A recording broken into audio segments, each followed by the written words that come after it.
Even though doing so was illegal, no one enforced the law. When he passed away, he still owned 300 slaves. I'm Tariq Lowe on the BIN. This is America's Black Voice. The Black Information Network. Bay Area's BIN 910.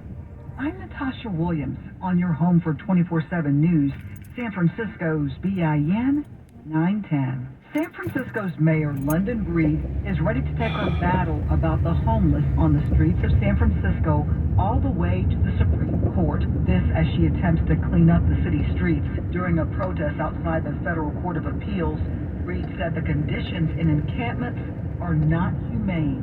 We have found dead bodies. We have found a dead baby in these pits. We have seen people in really awful conditions, and we are not standing for it anymore. Last year, the Coalition on Homelessness sued the city, and a judge granted an injunction which restricts encampment sweeps. The city attorney is asking a 3-judge panel to lift the injunction. He says it conflicts with the earlier settlement that ordered San Francisco to clear encampments near the University of California's College of Law. Opponents say the city has continued to violate the injunction by disposing of people's property. We are prepared through our city attorney to do whatever it takes to make sure we are able to do our job. Breed says she's sick and tired of being sick and tired, and the injunction is why she's joining the rally. So the goal here is to make sure that the Court of Appeals understands we want a reversal of this injunction. A man is in the hospital after he was shot trying to confront thieves in Sunnyvale. The incident happened Wednesday morning when the victim walked out of his home and tried to stop 4 men stealing his catalytic converter off his vehicle.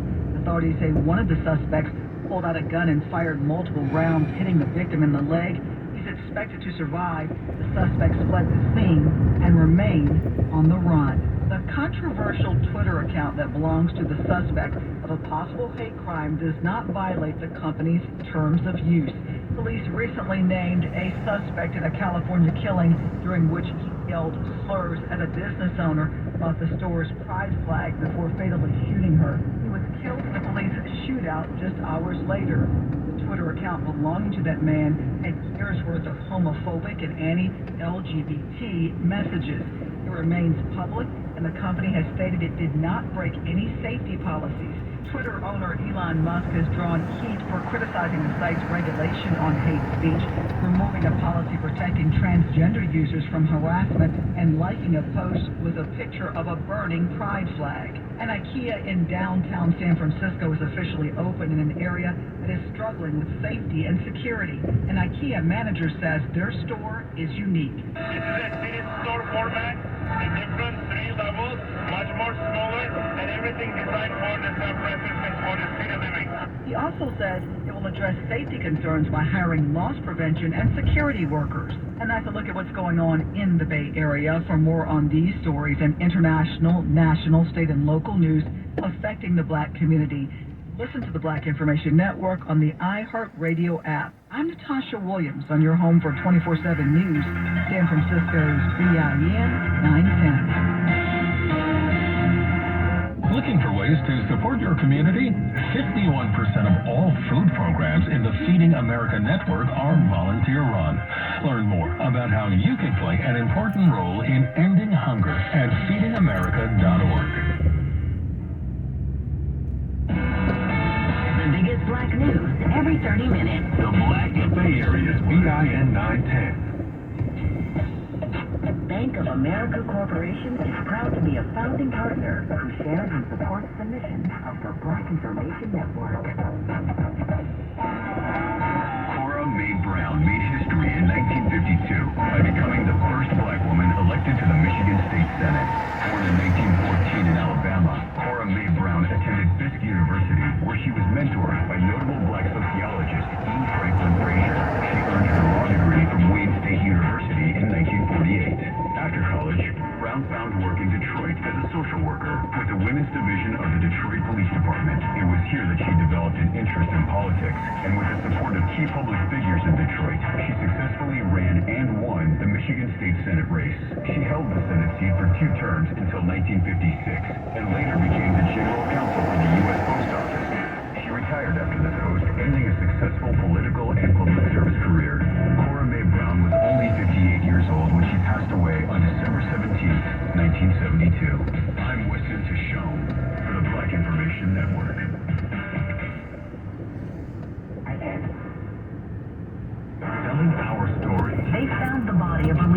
cops, and police say the black woman's boyfriend did it. 24/7. Educators in Prince William County are beginning the school year with new guidelines they say amount to censorship. If it matters to the black community, Second Chance Academy, an unaccredited school, is facing scrutiny after former students' transcripts aren't being recognized. It's on the Black Information Network.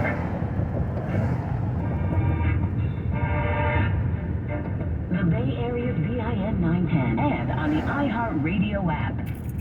Ernest Bynum Jr. was a prominent figure in Zanesville, Ohio, where he was nicknamed Fireman Ernie. Ernest served in the United States Air Force before moving back to Zanesville and joining the local fire department. During his time as Fireman Ernie, he became a fire arson investigator, an Ohio State Fire Safety Instructor, and the International Association of Firefighters Local 88 President of the Zanesville Fire Department, an entrepreneur with Bynum Trucking and Computer Lifeline Inc. He was a mentor to many young men and women, and after retiring from the fire department in 1993, he served as the city's Parks and Recreation Director for 20 years. He also continued to serve his community through multiple organizations and boards. Ernest Bynum Jr. died on January 2nd, but not without leaving behind a legacy as a trailblazer and a key figure in Zanesville's history. And that's a fact. I'm Frankie Darcel on the Black Information Network.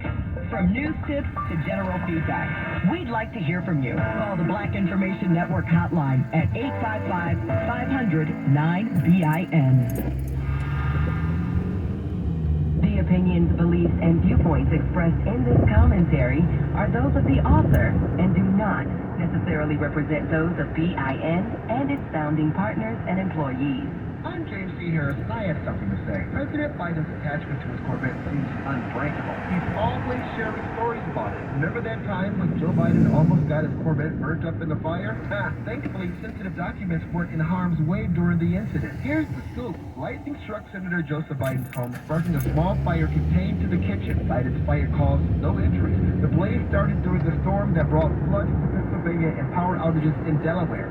Biden, Delaware's senior senator and a key figure in the Senate Foreign Relations Committee, had his wife, Jill, report the fire. The Biden residence is in Newcastle County, where multiple lightning strikes were recorded. Firefighters swiftly contained the blaze to the kitchen, averting further damage, according to Cranston Heights Fire Company Chief George Lamborn. Luckily, we got it pretty early, he said. The fire was under control in 20 minutes. Notably missing from the 2004 story was mention of the Corvette. Here's the rub. Yet again, President Biden used someone's misfortune to embellish his own. In a community perhaps mourning over 1,000 missing persons, people whose lives have been devastated by wildfire. Hearing about Biden's fire that likely resulted in just an insurance claim must have felt surreal. Out of touch doesn't even begin to cut it. This level of disconnect is more akin to a man who's lost his grip on reality. A question lingers. Doesn't Mrs. Biden find it humiliating? Not how you drive. Is she comfortable watching her husband make a spectacle of himself, inadvertently insulting those still searching for loved ones? No. Because chances are Dr. Jill Biden is just as narcissistic as her husband, and maybe she's thinking Joe's not great, but Kamala could be worse. If you think that's cynical, just think about the people on Maui. I'm James C. Harris from Black Information Network. You can follow me on Instagram at James C. Harris. Black News Unique every 30 minutes on the Black Information Network. Bay Area's BIN 910. I'm Doug Davis, and here's what's trending. Record-breaking heat is possible through Monday in dozens of U.S. cities. Forecasters say the heat wave from parts of the central and southern U.S. this week will continue in parts of the south. That's what's trending. Sports on the Black Information Network. In Major League Baseball news, the New York Mets are honoring 2 legendary black players next year. The team announced they'll be retiring the numbers of Darryl Strawberry and Doc Gooden in 2024 during 2 separate pregame ceremonies. Mets owner Steve Cohen said both men had an enormous impact on the franchise. Strawberry debuted in 1983 and spent 8 seasons with the team, while Gooden debuted in 1984 and spent over 11 years in Queens. Elsewhere in sports, former NFL player at the center of the movie The Blind Side is filing a new legal motion against the couple he long considered his adoptive parents. NBC News' Emily Achita says Michael O'Hare claims Sean and Leanne Toohey falsely identified him as their adoptive son. O'Hare claims he only learned 6 months ago that the Tuohys had become his conservators back in 2004 rather than adopting him as he had thought. The Tuohys claim O'Hare always knew about the conservatorship and pointed to past interviews where he said as much. O'Hare claimed the Tuohys profited off his story and he was never given his fair share of the profits from the movie. And the Arizona Cardinals are adding to their quarterback room. ESPN reports Arizona is acquiring Josh Dobbs from the Cleveland Browns in exchange for a 5th-round selection in 2024. The Cards are also receiving a 7th-rounder in return. Dobbs is expected to push Colt McCoy for the backup role behind starter Kyler Murray, who's still recovering from knee surgery. Sports at 14 and 44 minutes past each hour. With Morgan Wood on the Black and a special thank you to CVS Pharmacy, a proud founding partner who shares and supports the mission of the Black Information Network. In 1983, while serving as the commanding deputy general at Fort Leavenworth, Kansas, General Colin Powell came across 2 small alleys dedicated to the Buffalo Soldiers. Realizing the Buffalo Soldiers deserved more recognition for their contributions to American military history, General Powell launched a campaign to get the all-black Army Regiment properly honored. Through his support and the fundraising efforts of historian Carlton Philpott, a monument honoring the Buffalo Soldiers was officially erected on July 25, 1992. Texas sculptor Eddie Dixon constructed the monument, which shows a lone black soldier on horseback. Approaching a railroad crossing. Highest-ranking black military officer during his time of service went on to become the first black Secretary of State. He is credited with being one of the first political figures to acknowledge America's all-black Buffalo Soldiers Regiment. And that's a fact. This is Wesson Tishome for the Black Information Network. Entertainment news on the Black Information Network. The reissue of Prince and the New Power Generation's 1991 album, Diamond and Pearls, is due out late October.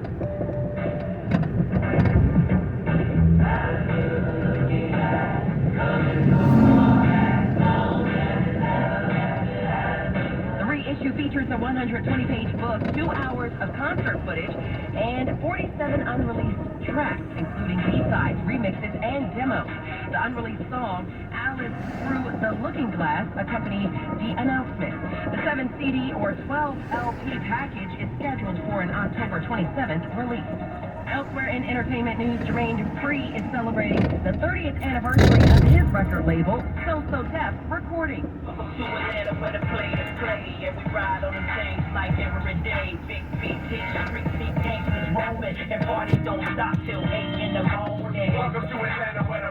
The record label's founder announced plans for the 30th anniversary So Def Festival. The 2-day event will go down on October 7th and 8th in Atlanta, Georgia.